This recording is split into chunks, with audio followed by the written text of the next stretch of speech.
Hi viewers, welcome to our channel. ప్రస్తుతం మనతో పాటు ఇమ్మంది రామారావు గారు సీనియర్ జర్నలిస్ట్ ఉన్నారు. వారితో ఒకసారి మాట్లాడదాం. సార్ నమస్కారం. సార్ నమస్తే బాబు. సార్ నాగ్ అశ్విన్ గారు మరి కల్కి సినిమా బ్లాక్ బస్టర్ విజయంతో మంచి ఊపులో ఉన్నారు సార్.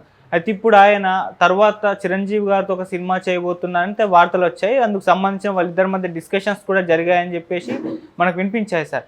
అయితే ఆ సినిమా వాళ్ళు తెరకెక్కించబోయే సినిమా పాతాళ భైరవి రీమేక్ అని అంటున్నారు సార్.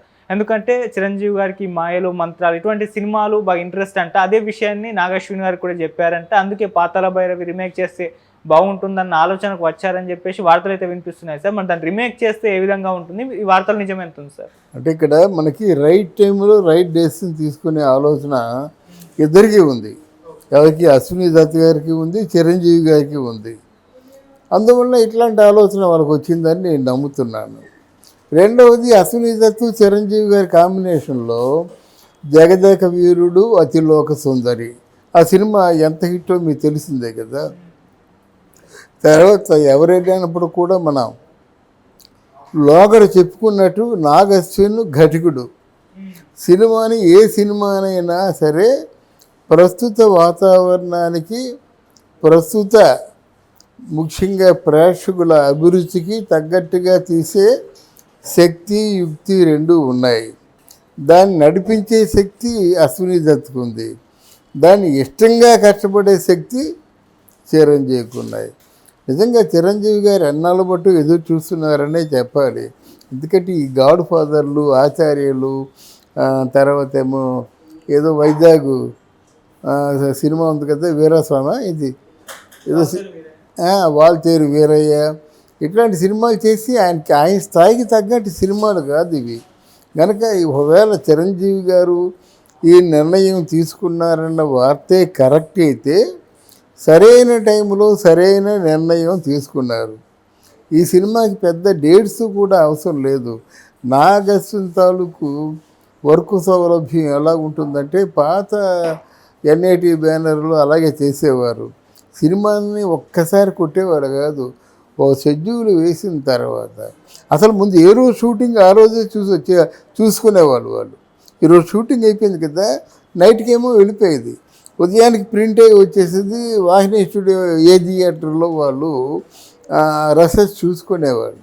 చూసుకున్న తర్వాత ఏమిటి ఎలాగా అని చర్చించుకుంటూ బాగా వచ్చినట్టయితే ముందుకు పోయేవారు. లేదు ఎక్కడ మైన్యూట్ అంటే ఏదైనా మిస్టేక్ కనిపిస్తే మాత్రం సరి చేసుకునేవాళ్ళు అన్నమాట. అటువంటి నేచరే నాగ్ అశ్విన్ కూడా ఉంది, కీన్ అబ్జర్వర్. అందువల్ల మీకు సినిమా ఒక మ్యాజిక్లా ఉంటుంది. అసలు సినిమా అంటే మ్యాజిక్లా ఉండాలి, నమ్మించాలి, టు మేక్ బిలీవ్. మ్యాజిక్ అంటే అద్భుతంగా ఉండాలి, కన్విన్సింగ్గా ఉండాలి. అద్భుతంగా ఉండేది ఎక్కడ జరుగుతుందిరా అనుకునేలా ఉంటే సినిమా ఫెయిల్. ఈరోజు మనం చెప్పుకున్నట్టుగా అప్పుడే 777 కోట్లతో వసూళ్ళు అని చెప్పారు. మొదటిసారిగా కల్కి అత్యద్భుతంగా ఉంది, ఇది 1000 కోట్ల క్లబ్లో చేరుతుందని నేను చెప్పినప్పుడు నాకు ఎందరో మంది మెసేజ్లు పెట్టారన్నమాట, ఎంత ప్యాకేజ్ తీసుకున్నామని. వాళ్ళు ఎవరో నాకు తెలియదు. ఆ సినిమా చూస్తే అద్భుతంగా ఉంది అంతే. ఎవరు చేసినా టెక్నీషియన్ని ఒక ఆత్మస్థైర్యం కోసం మనం పొగడాల్సిన అవసరం ఉంది. నేను బీయింగ్గా అంటే ఒక జర్నలిస్ట్గా కాకుండా ఒక టెక్నీషియన్గా కూడా 3 సినిమాలు డైరెక్ట్ చేసి ఉన్నాను. కనుక what is the difficulty of the director, writer, ఈ 2 కోణాల్లోంచి ఆలోచించి ఆయన అత్యద్భుతంగా సినిమా తీర్చిదిద్దాడని చెప్పడం జరిగింది. ఒకవేళ ఈ పాతాళ భైరవి మాత్రం డెఫినెట్గా గ్రాఫిక్స్, మాయలు, మంత్రాలు. అయితే ఇక్కడ ఒక పెద్ద సమస్య ఉంది. ఆ సమస్య ఏమిటంటే పాతాళ భైరవిలో మాంత్రికుడి క్యారెక్టర్ ఎవరు వేస్తారు, అదొక సమస్య. మాంత్రికుడి క్యారెక్టర్ వేయడానికి ఎస్వి రంగారావు గారు లేరు, సత్యనారాయణ గారు లేరు, కోట శ్రీనివాసరావు గారికి ఇప్పుడు ఆరోగ్యం సరిగా లేదు. ఇంకెవరు వేస్తారు? ఎవరు వేస్తారంటే ఏతావాత కనిపించింది ఒకే ఒక ఆర్టిస్టు. ఆయన ఎవరు? నా దృష్టిలో ఈయన ఎంపిక చేసి తెచ్చుకోగలిగితే Amitabh Bachchan is the first priority. ఆయన వయసుకు తగ్గట్టుగా, ఆయన ఉత్సాహానికి తగ్గట్టుగా, వయసుకు మించి ఉత్సాహం ఉంది ఆయనకి. వయసుకు తగ్గట్టుగా ఎందుకంటేనంటే ఇక్కడ గ్లామర్తో కూడిన పాత్రలు కావు. గ్లామర్ లేకపోయినా పెర్ఫార్మెన్సే పునాదిగా ఉండే పాత్రలు కనుక మరి అమితాబ్ బచ్చన్ని తెచ్చుకోగలిగితే బాగుంటుంది. ఏదో మన కళ్ళ ముందు ఉన్నాడు కదా అని చెప్పేసి ప్రకాశరాజుని పెట్టుకుంటే అది రెండో పక్షం. అంతే, వీళ్ళిద్దరే ఉన్నారు, ఇంకెవరున్నారు?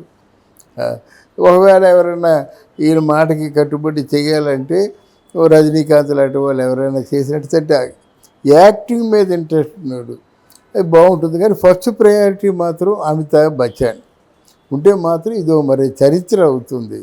దీన్ని మన హిందీలో పద్మాలయ స్టూడియోలు కూడా సినిమా తీశారు, పాతాళ భైరవిని. అందువల్ల మరి ఆ సినిమాతో పోల్చుకుంటారు. కంపారిజన్గా దానికంటే బాగుండాలి సినిమా. ఇన్ని మైనస్లు ఉన్నాయి, ఇన్ని ప్లస్లు ఉన్నాయి ఇక్కడ. అంటే మొత్తం సినిమా పాతాళ భైరవి అయినప్పుడు కూడా దాని కథనం మాత్రం కొత్తగా ఉండాలి. కథ అదే, దాని కథనం స్క్రీన్ ప్లే అది అత్యద్భుతంగా ఉండాలి. అది బాగా రాసుకుంటే ప్రతి ఫ్రేమ్ కూడా రాసుకోవాలన్నమాట. అంత కష్టసాధ్యమైన సినిమా అవుతుంది. చిరంజీవి గారికి ఇవన్నీ తెలియవని చెప్పడం కాదు, కానీ ఎందుకో చిరంజీవి గారు ఎంపిక చేసుకున్న కథలు పేలవంగా ఉండడం ఒక జర్నలిస్ట్గా నాకు బాధ అనిపించింది. ఆయన ఎంపిక చేసుకోవాలంటే 4 కథలు వినవచ్చు. ఆ కథల్లో ఏ మెలోడ్రామా, ఏ టచింగ్ ఇష్యూ ఉందో తీసుకుని దాన్ని ఎలాబొరేట్ చేసి ఆయన తాలూకు అభిమానులకు తగ్గట్టుగా సినిమాని మలుచుకొని చేయొచ్చు. అంత దృష్టి పెట్టడం లేదేమో అని ఈ మధ్యకాలం వచ్చిన సినిమాలు నాకు అనిపిస్తుంది. లైక్ ఆచార్య, గాడ్ ఫాదరు, ఇవన్నీ వాల్తేరు వీరయ్య, ఇవన్నీ సినిమాలన్నీ కొన్ని అనాలోచితంగా చేసిన సినిమాలేమో అని అనిపిస్తుంది.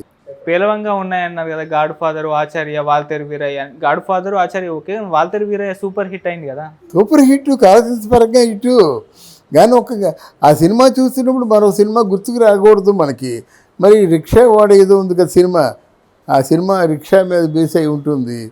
మరి ఇవన్నీ కూడా అట్లాంటి పాత్రలే, అట్లాంటి పోకడతోనే ఉన్నాయన్నమాట.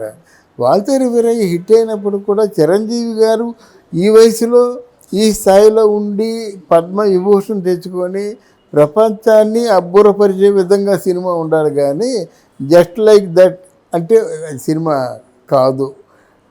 ఇది నా వ్యక్తిగతమైన అభిప్రాయం చెప్తున్నాను నేను. వాళ్ళు ఎవరైనా వీడియో చూసినట్టయితే మంచిని తీసుకోవచ్చు, వాళ్ళు మంచి కాకపోతే విస్మరించవచ్చు, దాంట్లో మన సందేహం ఏం లేదు. కానీ ఇక్కడంటే చిరంజీవి చేసే సినిమాలు చేయకపోతే ఎవరు అడుగుతారు? ఎవరు అడగరు కదా. చేస్తే మంచి సినిమా చేయండి, మంచి కథ చేయండి. ఇప్పుడు మీరు అందరికంటే మీరు ఎవరన్నా కాదన్నా ఇండస్ట్రీలో రాజా ఎవరంటే మీకు ఎన్టీ రామారావు స్థానాన్ని ప్రజలు కట్టబెట్టారు, మీరు పెట్టుకున్నది కాదు. ఆ స్థానాన్ని భద్రంగా పదిలిపరుచుకోవడానికి మీకు కొంత శ్రమ తప్పదు. సినిమాల్లో యాక్ట్ చేస్తున్నప్పుడు ఏమిటి ఈ స్టోరీ లైను, ఏమొస్తుంది, ప్రజలు మెచ్చే పాయింట్లు ఏమిటి, ఇందులో టెక్నికాలిటీ వాల్యూస్ ఏమున్నాయి, ఇవన్నీ ఆలోచించుకోవాలి. ఆయన ఎవరైనా ఆలోచిస్తారు, ఈయన కూడా ఆలోచించుకోవాలి. అప్పుడే జనం మెచ్చుతారన్నమాట. అందుకే అవుట్ ఆఫ్ ది వెళ్ళి సూటిగా ఈ వీడియో చిరంజీవి గారికే చెప్తున్నాను, ఈ వార్తలు నిజమైతే కదా ఇటువంటి జాగ్రత్తలు తీసుకోవాలి. బట్ చరిత్రలో నిలిచిపోయే సినిమా అవుతుంది. పాతాళ భైరవి కానీ మాయాబజార్ కానీ ఎప్పుడు వచ్చినా జనాలు చూస్తారు. అయితే మరి ఆ స్థాయిలో సినిమా తీయాలి. మొదటి పెద్ద అట్రాక్షను మాంత్రికుడు ఎస్వీఆర్ క్యారెక్టర్, ఇంకా రెండవది హీరో తోటరాముడు చిరంజీవి గారు. అలవోగ్గా చేసేస్తారు. ఆయన పెద్ద శ్రమ పడవలసిన అవసరం కూడా లేదు. ఆయనకు ఒక డిఫరెంట్ డైమెన్షనల్ క్యారెక్టర్ అవుతుంది, పెద్ద కష్టపడవలసిన అవసరం లేదు. రాకుమారులు చాలామంది ఉన్నారు, అందగతులు చాలామంది అందగతులు ఉన్నారు. ఎవరిని పెట్టినా పర్వాలేదు కదా, మనకున్నారు కదా. అందువల్ల మంచి ప్రపంచవ్యాప్తంగా పేరు కావాలంటే మార్కెట్ పరంగా ఆ దీపిక పడుకొని ఇట్లాంటి వాళ్ళు ఉన్నారు కదా. నయనతార కూడా చిరంజీవి అంటే బాగా ఇష్టం.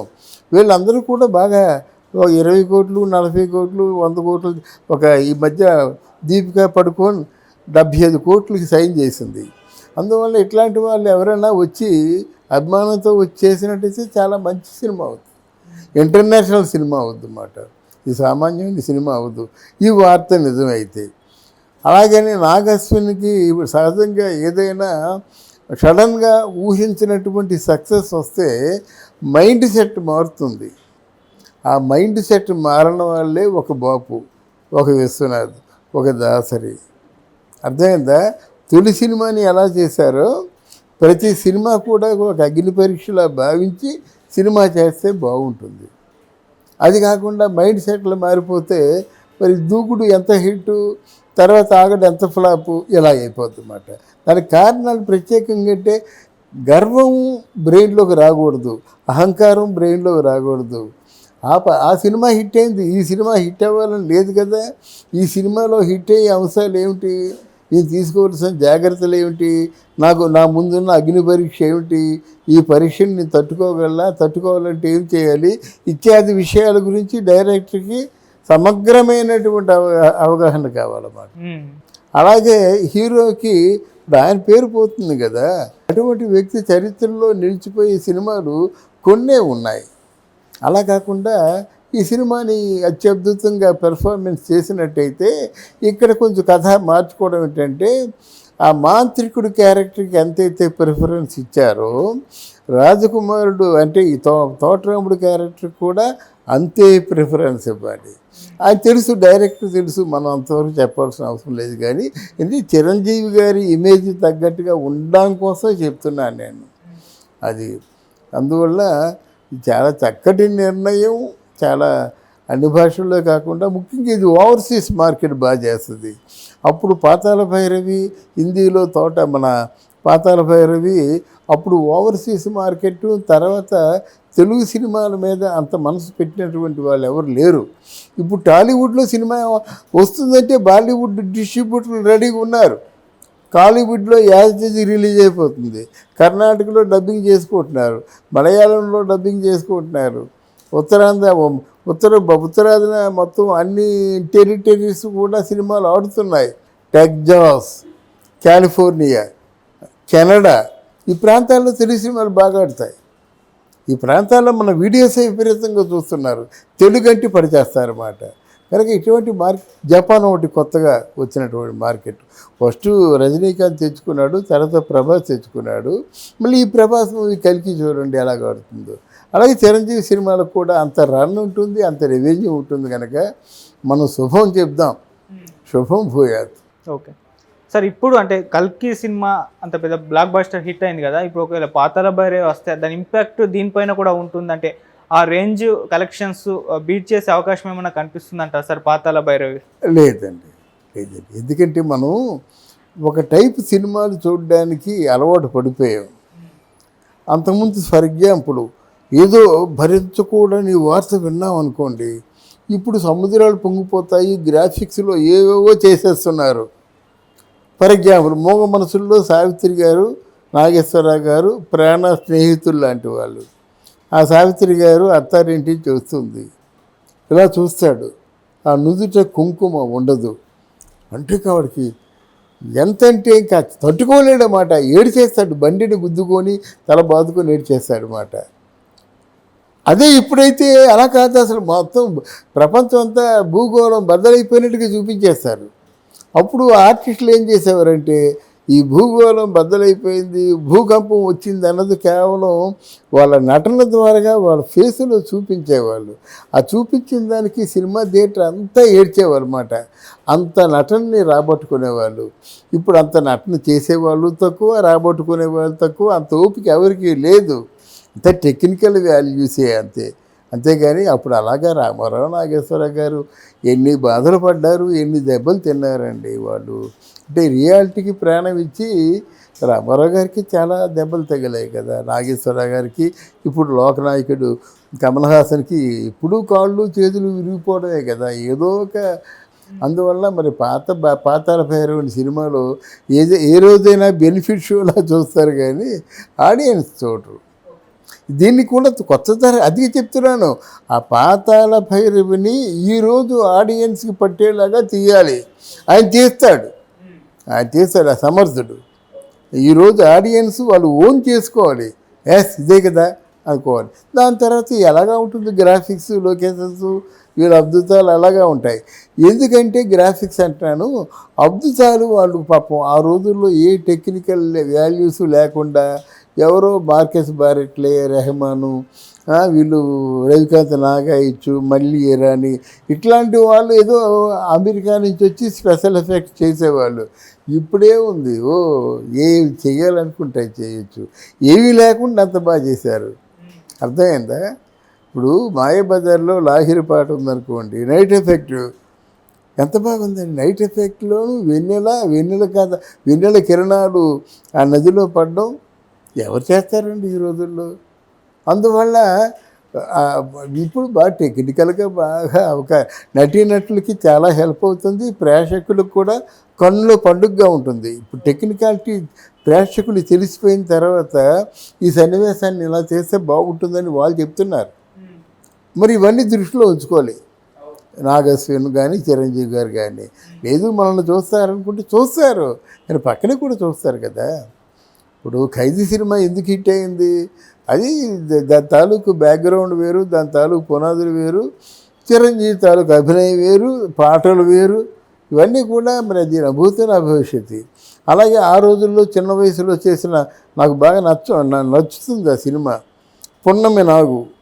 ఎంత హిట్ అయింది ఆ సినిమా. అది అంటే హిట్ అవ్వడం కంటే ఆర్టిస్ట్గా ప్రాణాలకి తెగించి చేశాడు అనిపించింది నాకు.